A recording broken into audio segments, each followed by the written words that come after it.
guys, and welcome back to Reading Club. So today I'm going to read you Daisy and the Trouble with Coconuts, Chapter 7 till Chapter 9. Chapter 7. When Nanny and Grampy arrived outside our house in their car, I nearly screamed. I was so excited. "Are you ready to win a goldfish, Daisy?" shouted Grampy as he opened the door of his car. "I sure am," I shouted back. "Are you ready to win a coconut?" he shouted as he opened the garden gate for Nanny. "You bet," I shouted back. If I could have, I would have run straight out of the front door, raced down the garden path, and jumped straight into their car through the sunroof. I was so excited. Trouble is, Mom made me put some sun cream on first. The trouble with putting on sun cream is it takes ages. Especially if it's a hot day, because more of your burny bits are on show. Which meant Nanny and Grampy had to come into our house and wait for me. Which meant Mom had a chance to talk to them about some really boring stuff, like, don't let Daisy get overexcited, and don't let Daisy go on rides that'll make her sick. Honestly, sometimes I wonder if Mom was ever an actual child herself. If she was, I bet she never got sunburned. Mom made me put so much sun cream on, it was 20 past 12 before we even left the house. Grampy said I looked like a polar bear when I got in the car. That's the trouble with sun cream for children.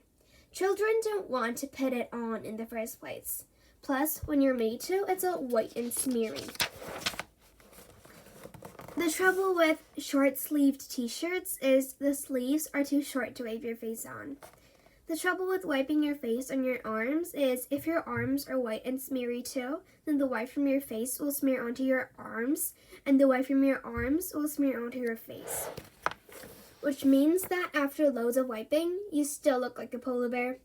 I mean, why can't sun cream for children be invisible? Why does it have to make them look like polar bears? I mean, grown-up sun cream isn't thick and white and smeary, is it?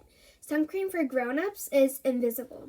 Which means it just makes grown-ups look like grown-ups, only slimier. That's definitely something I'm going to invent when I'm older. Invisible, non-smeary sun cream for children.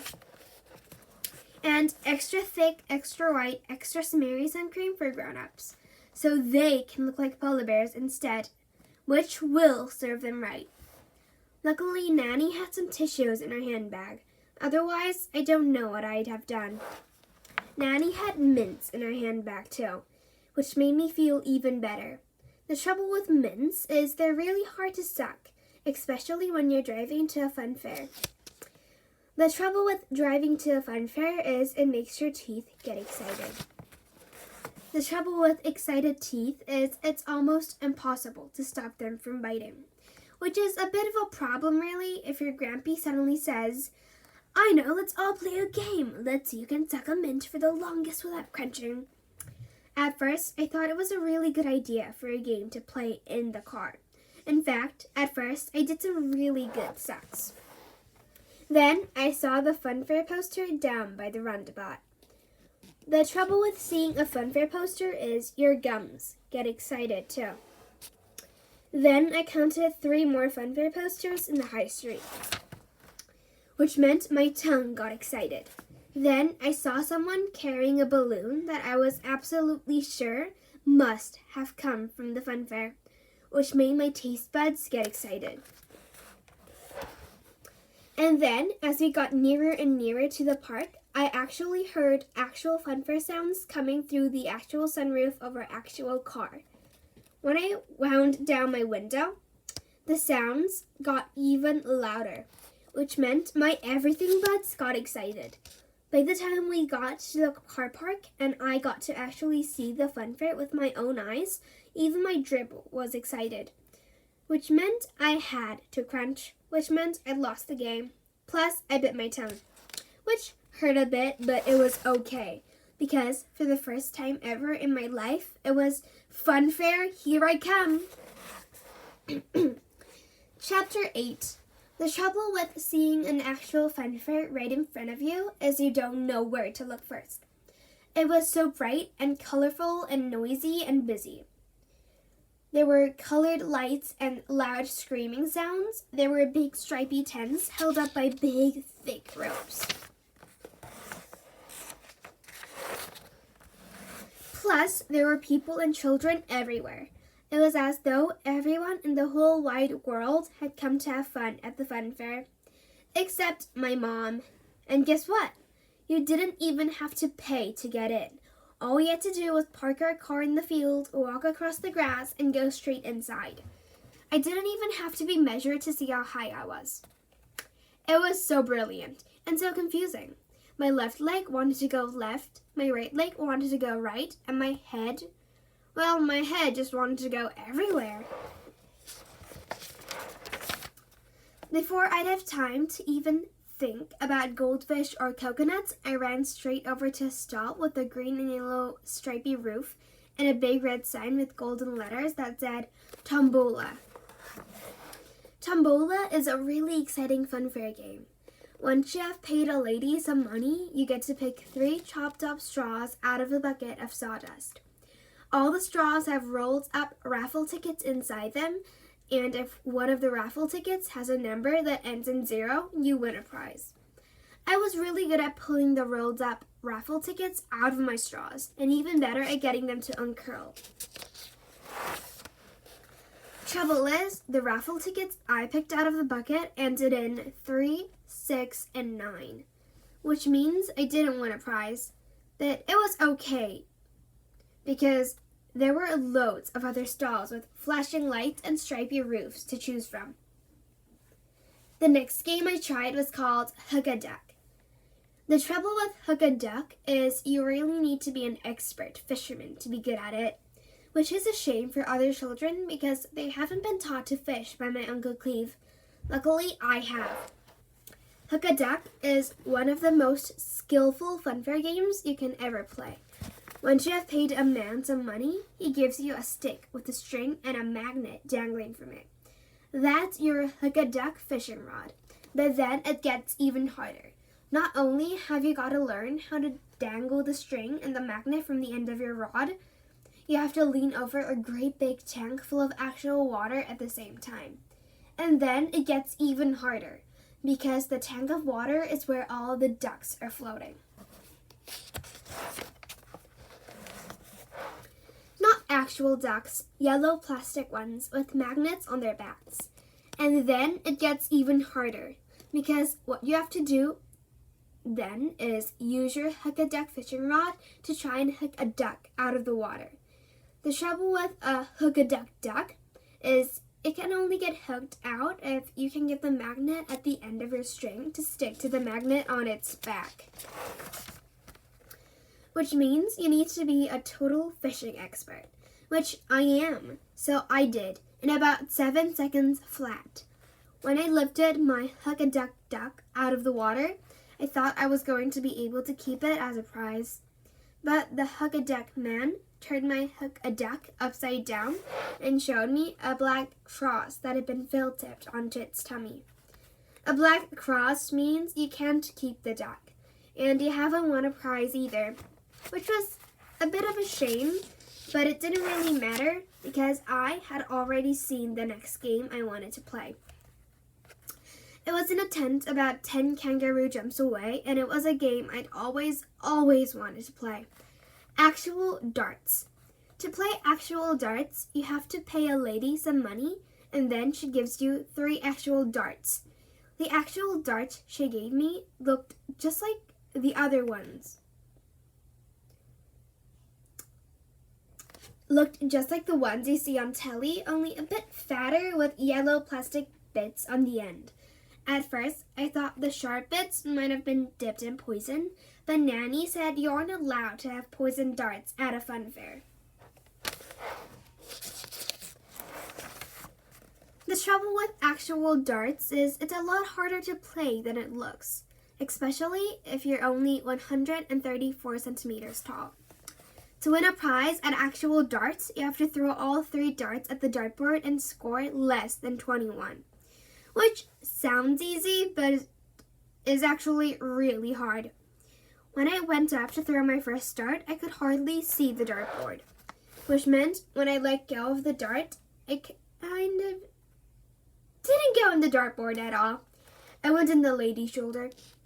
Luckily, it didn't have poison on it and it didn't stick in very far. Otherwise, she wouldn't have let me have that go again. But she probably still would have got me a box to stand on. When you're playing actual darts and you've got a box to stand on, the dartboard is much easier to see. Trouble is, it doesn't make it much easier to hit. The trouble with fat darts with yellow bits is that when you throw them, they never go straight. Plus, even when they hit the dartboard, they don't stick in. My first dart nearly hit the dartboard. My second dart nearly hit the dartboard. My third dart definitely hit the dartboard, but it still ended up on the ground, which if you add up all the scores is 0, which is definitely less than 21. When I asked the lady for my prize, she told me that if the dart doesn't stick in the dartboard, it counts as 1,000, which meant I'd scored 3,000, which is slightly more than 21. When I asked if I could have another go, Nanny and Grampy said we should probably move on. So did the lady, which was a good idea actually, because now I was about to go on my first ride. Chapter 9. When I saw the bumper cars, I nearly wet myself. Bumper cars are totally the best. Not only has the bumper car track got hundreds of flashing lights and really loud music, it's got cars you can actually drive and crash on purpose. Grampy said he loved going on bumper cars when he was a boy and he would come in my bumper car with me. I said I definitely wanted to be the driver. Trouble is, you can't just get in and drive a bumper car straight away. You have to wait around the edge until all the people in the cars finish their go first. When the hooter went and the bumper cars started to slow down, I had already worked out which one I wanted to drive. It was a bright, shiny red one with a big gray rubber bumping bit around it. Plus, it had my lucky number 8 on both sides. But as soon as the cars came to a proper stop, I raced straight across the car number 8 and waited for that boy inside it to get out. Trouble is, he was a bit slow at undoing his seatbelt. The trouble with boys who are slow at undoing seatbelts is it makes you really impatient with them. The trouble with trying to undo their seatbelt for them is they don't really like it, especially if they're about 15. When I grabbed the boy's seatbelt buckle, he got really huffy and pushed my hand away. I think he was nearly going to say something not very nice to me, but then he saw that Grampy wanted to get into the bumper car with me, so he didn't say anything at all. But even if he had, I wouldn't have cared because now I was sitting behind the wheel of my very own bumper car. When I squeezed my fingers around my bumper car steering wheel, I got racing car tingles right through my body.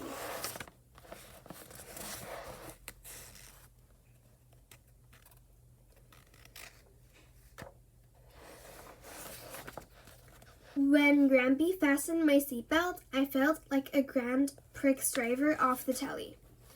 At first, we started off quite slowly, but after about 10 seconds, I was driving our bumper car at full speed. If I turned the steering wheel to the left, we went to the left. If I turned the wheel to the right, we went to the right.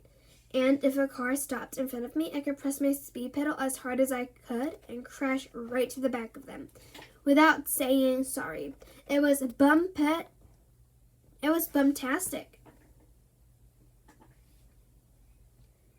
Grampy asked me if I'd been taking driving lessons from my mom. Then he told me to wave to Nanny. The trouble with waving to Nanny if you're driving a bumper car at the same time, you might miss someone you should be crashing into. Luckily, Grampy grabbed the steering wheel and made sure we bumped straight into car number 22. And then car number 7, car number 12, and car number 9. Grampy said we should try and crash into every single car before the hooter went. Trouble is, Then the bumper car man jumped onto the back of our car and told us we weren't allowed to bump. Apparently, we weren't in a bumper car. We were in a Dodge Dem car, which meant bumping wasn't allowed. We had to dodge instead. The trouble with dodging cars instead of bumping them is it's still really good fun, but crashing into people is much better. Grampy said it was health and safety gone mad. So we kept on doing it and doing it and doing it until I hit my chin on the steering wheel. Which wasn't my fault. It was car number 14's fault. The trouble with car number 14 is I don't think the driver can have heard the hooter. After the hooter goes out, you're not meant to bump anyone anymore. So when car number 14 suddenly crashed into me from behind, I couldn't stop myself from crashing forward and hitting my chin because I wasn't expecting to be bumped. Luckily, it wasn't my nose because that really would have hurt. I still made me feel a little bit dizzy though. Grampy said that if you bump someone in a Dodge Dem car, it makes them want to bump you back, even after the hooter has hooted. Grampy undid my seatbelt, had a good look at my chin, gave it a rub, and said that these things happen, especially when there are maniac drivers around. Which makes you think, doesn't it? Why, oh why, don't bumper cars have airbags? That's the end of this channel. If you liked it, please click many likes and subscribe Reading Club. I'm so sorry if my reading was kind of lousy today. My condition isn't that good, so maybe I had many mistakes, but I'll come back later with a new and improved channel, so I hope you wait for it. Bye, guys!